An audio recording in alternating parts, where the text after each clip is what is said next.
Oobity booba. So, Oobity booba stock fell about 6 percentage points here today. Let's look at the earnings, look at the balance sheet. Let me kind of share my thoughts in regards to Uber. So, in regards to Uber, balance sheet's looking healthy, wealthy, and stealthy. Cash and cash equivalents over $5 billion for this company. Total assets, a little under $40 billion versus total liabilities about $27 billion. So, Uber's balance sheet's looking real good here. If we look at the income statement, looking pretty good. Revenue, over $10 billion of revenue versus $8.8 billion in this same quarter last year. So that's up about $1.3 billion on a year-over-year basis. And then you look at the cost of revenue, right, exclusive of depreciation and amortization, that was about $6.1 billion. So that was up about $900 million year over year. So if your revenue is up 1.3, but your cost of revenue is up maybe 900 mil, that's going to be very good for your profitability of the company, right? Operations and support, that was up a little bit year over year. Sales and marketing, they brought that down significantly. They brought that down by over $300 million on a year over year basis. Research and development, that was up slightly. General administrative was one trouble spot for the company. General administrative went to over $1.2 billion. From $942 million, so G&A is a problem for the company. Depreciation and amortization of $190 million. If we look at total costs and expenses, $9.9 billion there. Income from operations, $172 million versus a $262 million loss in the same quarter last year. Interest expense, a problem for the company, but not as big of a problem. $124 million in interest expense versus $168 million in the same quarter last year. Other income was actually an expense. That was $678 million expense for the company. So that one-off killed their profitability completely, right? Overall, I give them a B minus. If it wasn't for that one-off, I would have probably given them an A minus or a B plus for this quarter. But that one-off, obviously, you got to factor that in there. So Uber's financials, it's amazing how much Uber's financials have improved, I will say, over the past 3 years, 5 years. It's a night and day difference. Uber used to be a very easy company to poke at and be like, man, it's a famous company. It seems like everybody uses it, but man, their financials are trash. It's not like that anymore. They've completely transformed their financials. The other good thing with Uber is very early in Uber's profitability cycle. If, even a couple of years ago, you couldn't even think about, even a year ago, pretty much, couldn't even think about Uber profitability, right? And we're at a very different place at this point in time, where Uber is now a profitable beast. So that bodes very, very well for the company overall, right? I don't want to say profitability beast, but they're on the path to becoming a profitability beast. I'll say that. They're not there yet, but they're on the path to be a profitability beast. If you look at this company 3 years from now and their financials 3 years from now, the profits should be immense for this company. Now, forward P on the stock 47 looks high, but remember, this is an early stage profit company, right? And I think it's on the way to becoming a profit beast over these coming years. So I think the 47 is pretty darn fair for a company like Uber. PEG ratio of about 1 in this company. I like that. Price to earnings growth. If we look at current year and next year expected revenue growth, we're talking, mid-teens, somewhere around there. So very good, strong revenue growth expected this year and next year. Significantly above where average stocks trade at, right? I'm using 1000xstocks.com for this, by the way. If you want to join the waitlist for 1000xstocks.com, literally go to 1000xstocks.com, join the waitlist for us there. And we're about 430 people deep or so now on that waitlist. If you look at EPS growth, 56%. Next year's EPS growth expected 88%. We'll see if they hit that. That'd be insane. But the bottom line with Uber is a company should increase their earnings per share at a much more rapid clip than revenue and that's honestly a trend that should transpire over this next 5 years. Literally, for the next 5 years, every single year, the earnings per share should go up 2x to 3x likely, whatever their revenue is going up, which is very exciting for this company. So I like Uber overall. Obviously as a Tesla shareholder, there's a lot of people that kind of worry about, okay, Tesla, Robotaxi opportunity. Oh my gosh, Tesla's going to have all these Robotaxis out there. It's going to completely eliminate Uber, right? As a Tesla shareholder, I wish, but I have to be realistic about this, okay? One is, we don't know when robotaxis will actually be allowed on the road. It could still be years away. It could be many years away. I don't know. Okay, when will Tesla have the technology perfected in time to actually go to state agencies and the federal government and get them to allow this? Is it a year from now, 2 years from now, 3 years from now, 4 years from now? I don't know. But then there's got to be a whole decision process between different states and the federal government in general, right? That could take who knows how long, right? And it could take a lot longer, especially if people that aren't really Elon's friends are in power at that particular time, right? Another thing to keep in mind there. So that's something to factor in. And then also in regards to Tesla's not going to just have their own fleet only of robotaxis. It's way too big of a cost to the business model. It would completely destroy all profitability for Tesla, and Tesla would have to start losing billions of dollars literally a year if they wanted to build their own fleet, because that would be so dang expensive. And the payback is not overnight on that. So what Tesla's likely going to do when we finally do get, Tesla has a technology to have robotaxis, plus Tesla can get it past states and the federal government, right? At that point in time, then Tesla's going to leverage likely individual operators. They're going to leverage their current customer base. They're going to leverage, folks that will probably go through Uber. They'll leverage Uber as well. And so I see there being many players in the space. And so to think like, Tesla's just, a year from now is going to have all the technology and they're going to be allowed to do everything. Like I said, I wish that was the case as a big Tesla shareholder, but it's a fairy tale. It's a fairy tale in regards to thinking this is just going to happen all really quick and Tesla's going to have the whole market and everybody's going to be driving around robotaxis. It will happen long term, but it's not happening overnight, right? Which gives Uber plenty of time to find their place in there, fit in their spot, and do all those sorts of things. So overall, I will say for Uber long term, the best thing likely to transpire for Uber will be self-driving vehicles. And the reason being is, Travis put it best many years ago. A lot of people didn't like that, but he said the biggest cost to us is the person in the front seat. And it's true. It's just a huge line item, right? And so if Uber could have robotaxis driving around, believe me, they would love that, because then we're talking about just profitability goes up quite immensely for the company. Alrighty, let's get into this. What is the message to investors this morning?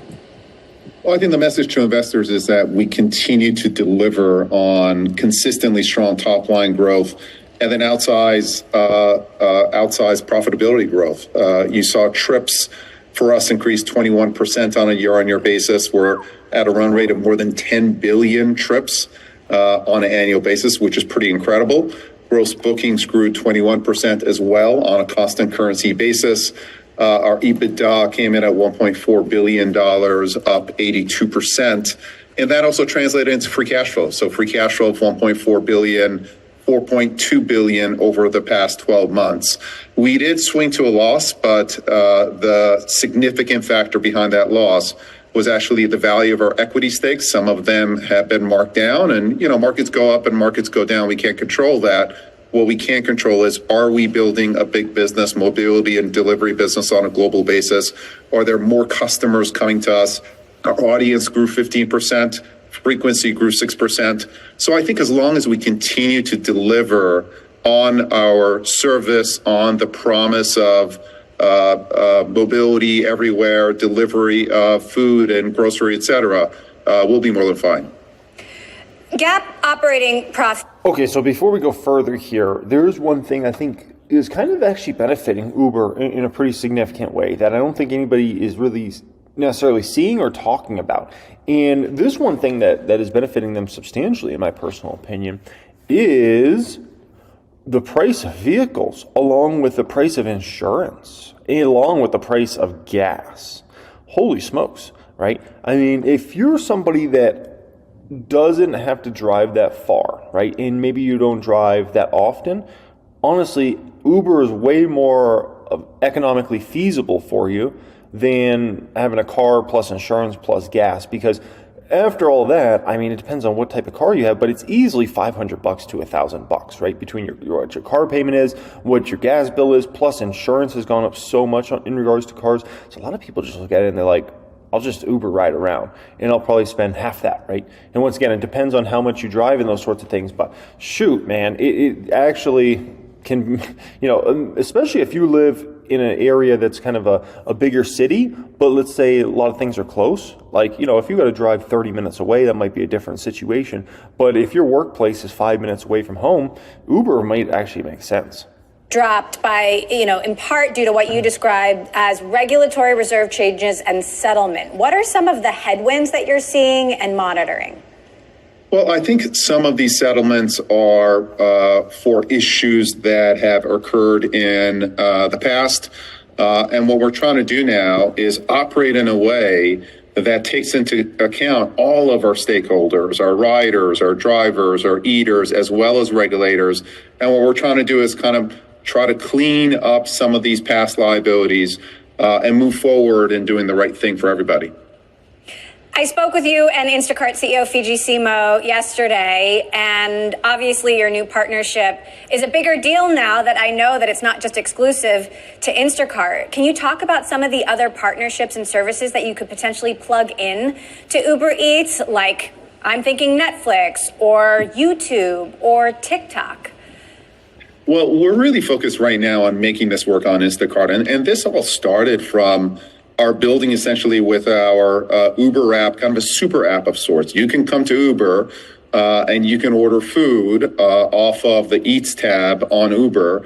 That business has been growing significantly. Consumers love it. And, if they want to go to the Eats app, they can. If they want to eat on the Uber app, they can as well. That led us to the discussions that we had with Fiji that we talked about. The focus right now is really making sure that our Instacart partnership works, right? Instacart has very, very strategic customer base in the suburbs where we're already growing, but we want to grow faster. And really that's going to be the focus. But the technology that we build allows us to essentially embed an absolutely first-rate Uber Eats experience into other apps as well. So you could imagine embedding in entertainment apps or sports apps, et cetera. And when you're hungry, ordering Eats right in that app. So that is absolutely something that we could deliver technically as a result of a great job of our engineers. But right now the focus is let's make Instacart work. I'm sure there'll be some growing pains. There'll be some tuning to do in terms of the tech and the experience, and then we'll go from there. Interesting. Here's a problem. Here's a big problem, okay? So profitability when it comes to Uber Eats is already tough. And the reason it's tough is because everybody wants a cut. Uber wants their cut. You got the people that pick up the orders and drive the orders to your house. They obviously want a cut, right? Then you got the restaurants that are potentially adding on fees or they're having to take a cut into their profit. If then you add another, let's say, okay, you order Uber Eats through Netflix. You think Netflix is going to want to cut? Of course, Netflix is going to want to cut. And so the problem is then the price you pay as a consumer goes to such astronomically high levels that it's just like, oh my gosh, this is like doesn't make any dang sense to have this delivery done, right? Or you have a situation where,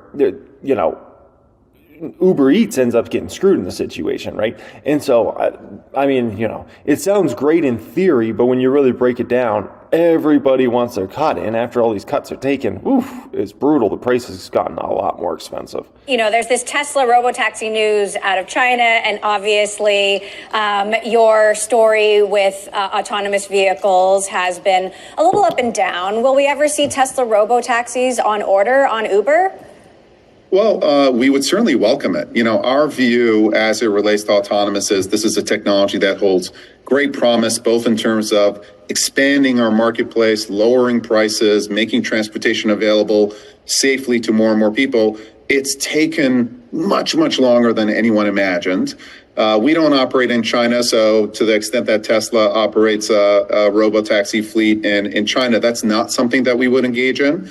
But what we have told the AV industry is that we're here to partner, and you can essentially plug in your vehicles as long as they're safe, as long as regulators are aligned as well, into our network, and the demand that we bring and all the services that we built in terms of matching and routing and pricing, we can bring that all to you day one. That results in higher utilization. Your cars will get more rides. And if there's a Tesla owner car owner who wants to put his or her car into the Uber network, they'll make more money than if it wasn't in the network. So we love to work with all players. We have a lot of respect for Tesla. There are a lot of Teslas in our fleet already. So we'd absolutely welcome safe Tesla autonomous cars in our fleet too. 100%. And listen, I don't know if you guys ever take Uber rides anywhere, but what I've noticed over the last probably 2 years in regards to taking Uber rides, right, versus 5 years ago, 7 years ago. 5 years ago, 7 years ago, I mean, you never got picked up in a Tesla. It was always mostly Toyotas or Hondas, right? And now, book an Uber ride, many times it's going to be a Model 3 or potentially a Model Y that picks you up, a Model 3, because Model 3 is so dang affordable. You can get a brand new Model 3 on a lease for $299, right? $299 on a lease. And then obviously, if you're Uber driving, it's much better money-wise if you're using electricity versus having to fill up with gas, and especially in a lot of big cities, gas prices are $4 or $5 a gallon. So versus electricity is so much cheaper. So I can tell you, Tesla's already being a big success with Uber, and I think those two could potentially partner in the future on Robotaxi fleets and things like that. The thing is, as a Tesla shareholder, Tesla can't just build out the entire fleet from day one. They're going to have a lot of different partners. They're going to be using their current customer base, I think, for part of the fleet. I think they're going to be using companies like Uber and Lyft for part of the fleet, and I think Tesla will also have its own internal small fleet that hopefully they'll build over a 5, 10, 15-year span. But yeah, I mean, the thing is to even still build a Model 3, it is still very costly. Let's say it's $25,000, right? Times that out by how many vehicles would be needed, the losses would be astronomical for Tesla for many years if they wanted to go all in themselves. So they wouldn't do that. They're going to partner with a lot of different folks in regards to this. And, I'm hearing just anecdotally more and more people who are taking Waymo, and you do have a partnership with Waymo. Can you tell us a little bit more about how that partnership works financially speaking? Does Waymo get paid a fee for referring rides to Uber? Do you operate a fleet of Waymos? What's in it for you as an aggregator? Yeah, it's we don't disclose the financials, so to speak. We operate with Waymo in Phoenix, and actually we operate both on the mobility side and on the delivery side. So Waymos in Phoenix are taking Uber riders, and they're actually now delivering food to eaters as well as we expand the use cases there. And I think what you can imagine the model being, and this is not specific to Waymo, is just like we have a take rate with human drivers, right? About 79% of our gross bookings go to drivers and couriers and merchants, and we keep about 21% of it. That kind of a model will be true for autonomous as well. So we will have a fair take rate. Mm-hmm. We will drive a ton of business to these autonomous players.